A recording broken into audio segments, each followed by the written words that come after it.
Hey, what's going on, guys? Mr. Brickswag back here with another video. Today we have a very interesting set. This is actually from a Star Wars TV show, one that really didn't get that much attention compared to a lot of other Star Wars shows. But I watched it, and here I am to review it today. This is the Onyx Cinder, and this is from the show Skeleton Crew.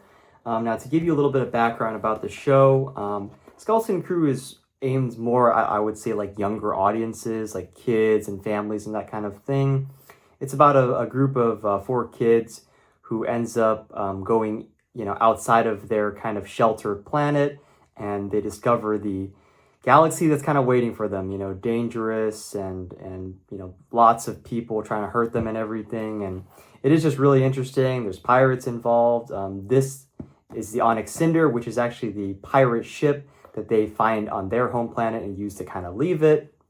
It's a very interesting show, honestly. I don't want to spoil much more than that, but that's kind of the general premise. If you haven't watched it, then go ahead and watch it. I will give a little bit of spoilers after I build this set. So if you are gonna, watch the show, then please do it now, and skip the rest of the video. But yeah.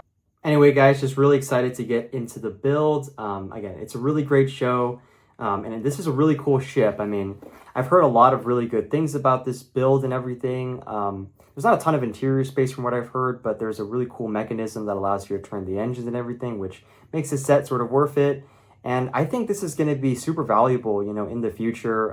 They've only made one set from this show, and this may be the only set we ever get.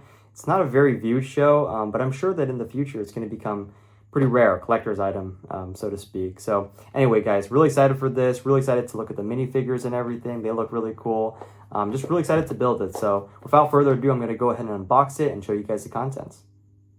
Alrighty, guys, just went ahead and unboxed the contents of the Onyx Cinder.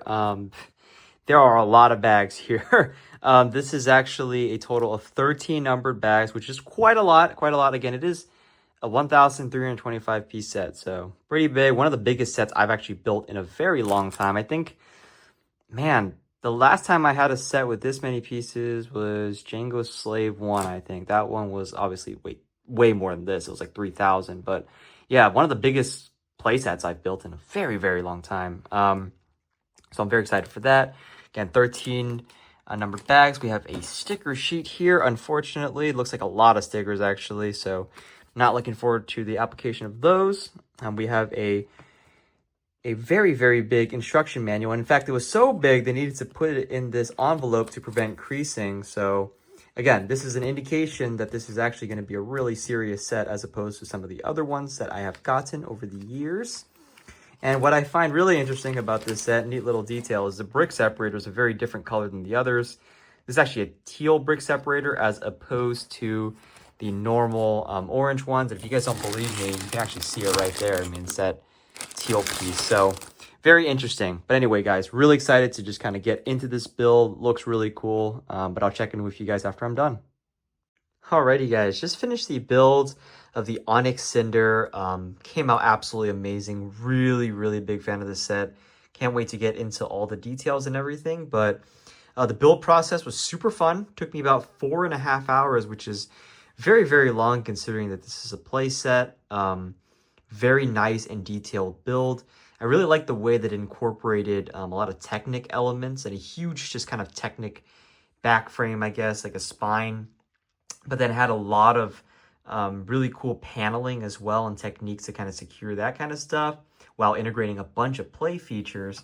And then on top of that, having all sorts of little details here and there. The one kind of thing that I don't really like about the set is that there's a lot of stickers. I mean, that's a sticker right there. That's a sticker. That's a sticker. That right there is a sticker as well. And all of the engines have stickers to kind of show the little turbine, I guess, too.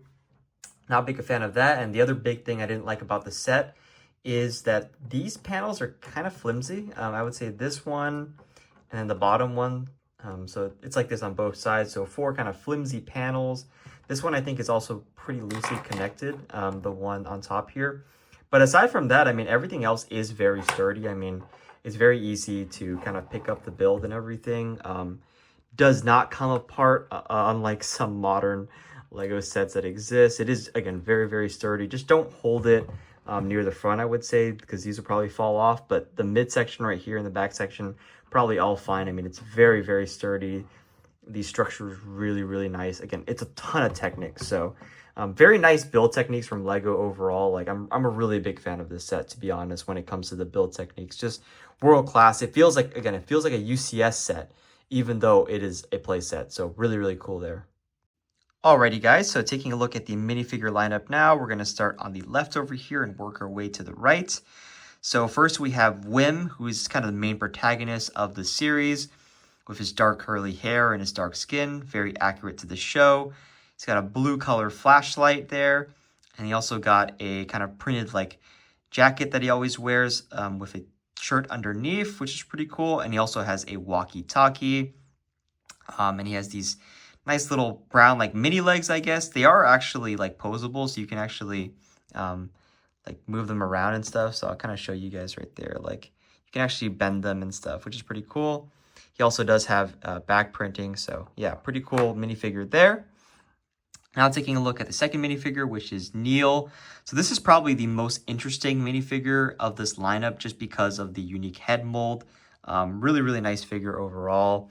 Unlike the other characters, he does not have posable legs. He has the smallest legs of all the characters, so it's pretty interesting there. But yeah, he has a very unique head mold. Looks really, really nice. Has some back printing as well to kind of represent the overalls that he usually wears, I believe. And then he has an orange flashlight. So yeah, very, very cool character as well. Big fan of him. Then you have Fern, who is, you know, the hot-headed kind of character in the group. And she tries to always just be like, you know, really tough and stuff and have a bit of an attitude. And she's very well represented here too. Has that nice long brown hair. Very, very cool hair piece. Face looks pretty cool. She has the black jacket and brown legs. So yeah, very, very accurate to the show, of course. And again, has a different color flashlight here, which is the yellow one. Now moving on, we have the kind of last of the kids. Now this is KB. Again, she has those pulsable legs. Very cool. She has a very, very neat face print right there to represent kind of her visor and everything. So that's super neat. And then she also has a really cool like front print with everything. Again, just a very, very nice build over minifigure, I guess I should say, overall. Even has a little satchel in the back right there and a red flashlight. Now looking at the last of the minifigures here, we have Jod Narwood, aka Captain Silvo, aka we don't know what this guy's actual name is, but he is the main antagonist of the series and kind of hitches a trip with the kids. So basically, he has this really cool custom like scarf piece, I think. I don't know if it's unique to the set, but it's very, very cool. He has hair that very, very accurately represents Jude Law's hairline. So super neat detail there. He has a kind of a, you know, a smirking face. And yeah, he has a really cool gun, which is kind of a pirate gun. So very accurate to who he is, which is a pirate character. So yeah, very cool minifigure lineup overall here. Definitely a really big fan. And of course, as always, I do want to show you guys the back sides of the heads. Of course, Neel doesn't have one, but the other four characters do. So Wim has a scared alternate face, so does Fern. KB has one without her visor, and then Jod has an angry face, which, again, very accurate to the show. The only real criticism I have of the minifigure lineup, and this is something really, really small, is just this detail about the walkie-talkie. So I think MNR in his review video asked why Wim has a walkie-talkie, and the real answer is that the walkie-talkie is used to communicate between him and Neel. So the fact that Neel doesn't have one in this set is a little bit inaccurate to the source material, but you know, just a nitpick. The minifigures themselves look amazing. That's just kind of a little detail I wanted to point out. Now, taking a look at the set itself, first we're going to go over an aesthetic review. Aesthetically, it looks fantastic. Just really, really nice and detailed.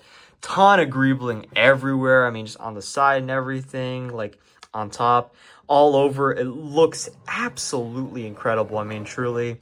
They do have to use stickers to give detail here and there, but honestly, I don't really mind because it looks so nice. I mean, the whole thing is just absolutely fantastic. The shaping of the vehicle is super accurate to what we see in the show, and it really does look like a messy kind of hunk of junk pirate ship. I mean, it looks fan-freaking-tastic. Really huge fan of the way everything came together. But yeah, no, I'm aesthetically such a huge fan of this build. I mean, from every single angle, this thing is incredible. Huge props to LEGO for designing this. Now, taking a look at the play features here, we're going to start with the biggest one, obviously. The kind of play feature that the entire build is really centered around. We have this kind of black lever right here on the top, really the only gap aesthetically because everything else is so perfect. But this is for a reason, and this is to flip the engines into a kind of vertical takeoff mode. And so this is how, you know, your vehicle would get off the ground basically, and then once you're kind of up in the air, you can kind of flip it back to this position, and so it can just fly normally throughout space. Again, the entire build is centered around this one kind of play feature. The entire Technic frame is built to support this, so it is a really neat feature. Definitely a really big fan of it. I would have preferred the build to be centered around another play feature, which would have been, and this is a spoiler, so if you haven't watched Skeleton Crew, then please get off the video now. But basically, the kind of Republic ship that is underneath the pirate ship here, that really should have been the play feature here, just kind of that breaking out of its shell and everything. That would have been the really cool play feature, but this is kind of what we get instead. Again, it's a very cool play feature. I'm very, very amazed that LEGO was able to do this. I know mechanically it's super, super tough to fit something like this into a ship that has as much detail as it does. So very impressed by that, but yeah, would have preferred the other play feature for sure. All right, now getting into the other kind of smaller play features, I'm going to go through these one by one in kind of sections just so I make sure I don't miss anything, because there are just a ton of play features on this thing.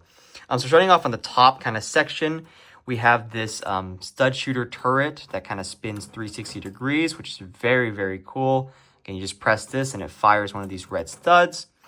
You have these two kind of bubble turret looking thingies. In the show, I believe a Whim and another character kind of mount these in order to fend off incoming attacks. So really, really cool there. Just two of these. And again, they rotate a complete 360 degrees. So very, very neat there. You have this kind of radar antenna dish that also rotates 360 degrees. So pretty cool. Don't know if we see that in the show, but it's definitely there. And then you have a couple sticker pieces again on the top here to represent. I believe this is the hatch where they got in, if I'm not mistaken. It's one of these three. I mean, it's either this one, or this one. But yeah, really, really neat there. Again, ton of play features for sure. And we're just getting started. Now, taking a look at the front here, we have a couple of, guns, I think these are. Just kind of posable guns where you can put them up and down. One right there and one right there.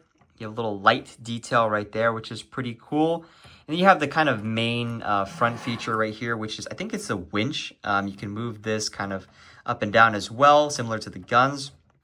I believe, again, this is what the Onyx Cinder fires out to kind of latch onto things or pull things towards it. So, again, very neat winch feature there. Now, there is one more feature in the front here. It's a little bit hard to get with my kind of camera angle, but basically there is a door at the front here that you can pull open to expose a ramp. Again, it's really, really hard to pull it open, but I'm trying my best here. So yeah, you can just kind of open that, and that's kind of how you get into the ship, I guess. I mean, you can't really put a minifigure through there. There's actually a little obstacle that we'll take a look at later, but yeah, just a neat feature, I guess. I mean, it is accurate to the show that they have this feature, so it's cool that they added it, but not really practical. Now, taking a look at the backside here, first let's go ahead and admire just the beauty of these engines and the kind of orange color, as well as some of the detailing in the back right here. Just really, really nice. But anyway, there is a play feature in the back right here. It's going to be a little hard to get, but there is some storage crates right here, which is pretty cool. And they do actually have some cargo, nothing cool or anything, no credits or pirates gold or whatever. I think this is a flower, and I'm pretty sure these are just cookies. So just some food items, nothing crazy, but yeah, some storage in there for sure. Now taking a look at the kind of left side right here, again, just admire the view for a second and the kind of stickering right there. Very, very cool. But the kind of first play feature you have right here is these stud shooters. And so you can kind of press these and they'll fire off. You also have another feature on top of here. If I can get this off, oh boy. This is actually, that was way easier than I thought. This is actually the cockpit right here. Not accurate to the show, unfortunately. It's way too small, but you can fit a minifigure in there. I'm probably going to end up putting Jod in there, but very, very neat. So you can kind of just open that and close it. Then you also have another feature down here, which is the opening door, which it's really hard to get. Again, you have to grab one of these like little pieces right there. But yeah, this is pretty neat and it allows you to get a bit of a view of the interior. Of course, you can see it's very, very dark in there because this is really not the best way to access the interior. It is, however, the correct way to put in the kids' flashlight. So you would actually go ahead and put all 4 of those right there, which is what I'm going to go ahead and do right now. So went ahead and put the flashlights onto the compartment there like they're supposed to be. Very, very cool. And then I also put Jod in the little cockpit right there so you can pilot the vehicle. Gonna go ahead and close it up. Oh boy, it doesn't actually fit. Oh man, gonna have to adjust that somehow. But yeah, wow, very interesting. Doesn't actually fit. All right, so I was able to get him to fit. Basically what I had to do is make him basically completely lie down. I also had to take off his gun, which I think there's a storage component for this, so it should be fine. But yeah, that is a little bit inconvenient. Again, it's a feature we see in a lot of like kind of smaller Star Wars sets, is that you have to lie down the characters to get them to fit places. But rest assured, he does fit properly now. Now, taking a look at the right side of the ship right here. Oh, forgot to mention this on the other side, by the way. But all these supports right here are really, really cool and used to kind of put the ship so that it doesn't actually have to lie down on the bottom side. It actually has these supports to take the brunt of the force, which is really, really cool. But anyway, kind of looking at the right side here in the features. So the biggest feature you'll see right here is actually the stud shooter. And I'm really, really impressed with the way LEGO managed to do this one. Because although it is, you know, kind of on a sloped panel, it is able to be completely horizontal relative to the rest of the ship by using this little piece right here. So just a neat little detail. And again, these are real stud shooters, so they fire off like they're normally supposed to, which is super neat. And taking a second to admire the details as always, just super neat. But this is really the side of the ship where you're going to get the best interior access, because you can go ahead and lift this thing all the way up and lift this one all the way down. And then you get access to the kind of full interior of the ship. You can see over there, those are the flashlights that we put earlier. You have a couple of really, really cool details right here. So on the left side, you'll have a little bit of a kitchen, I guess. And this is a place where Jod cooks the kids some food, which is really neat. You also have this gold kind of telescope piece, I think. And I think this is something that Jod loots or something, or might have been on the ship. I'm not sure. And on the kind of right side of the interior here, you see a bed where you can put a character. I'm not going to do that, but definitely somewhere you can put a character. And again, this was a feature that actually you can see from the back side of the ship, I believe. And so when I opened that earlier, I said something was blocking it. Well, that is the obstacle that's blocking it. It's actually the bed. So really interesting there. And you also have a neat little sticker piece that is used to represent the table. But anyway, you do have 4 seats right here to kind of seat the kids. And so that's what I'm going to go ahead and do, kind of a really cool way to get the characters in there. Alrighty, guys. So just put all the characters into the kind of living quarters, whatever you want to call it right there. Honestly, I'm not even gonna lie to you guys, it was really hard getting them in there. It is a very limited kind of space, and I actually had to open up both sides in order to get Fern and KB on the other side.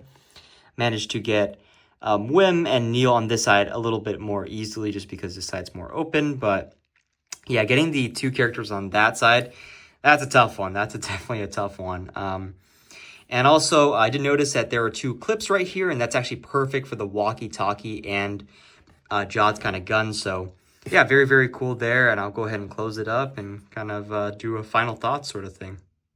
Okay, last play feature before I forget. Actually, I can't believe I forgot this one. But on the left side here, you actually do have a rotating cannon. Does not spin 360 degrees, but I thought that was a really neat feature. So definitely wanted to include that in the video. But yeah, that's definitely the last play feature, hopefully. As for my final thoughts on the Onyx Cinder, if you guys couldn't tell, I am a really big fan of this set. This is going to be a longer review just because of how much this set packs into, you know, its given volume. I got this for a really good deal. It was just a little under $120. I got it from the Disney store, actually. Funny enough, they were running a little bit of a promotion, so I got free shipping and also a huge discount on this set, which is really neat. I think the retail value is $140, but honestly, I think it's worth it even if you buy it full price. This is basically a mini UCS set. I mean, it's kind of, at this point, like maybe even more detailed than some UCS sets that are out, but just really neat overall. It looks fantastic, and you have a ton of play features. It's also a real pleasure to build. If I had to rate the build process overall, I'd give it a 9 out of 10. And if I had to rate this set overall, I'd also give it a 9 out of 10. There are small imperfections, as I pointed out throughout the video, but as a whole, this thing is absolutely fantastic and definitely one of my favorite sets of all time, for sure. Anyway, guys, hope you really enjoyed this review of the Onyx Cinder. It's an absolutely fantastic set.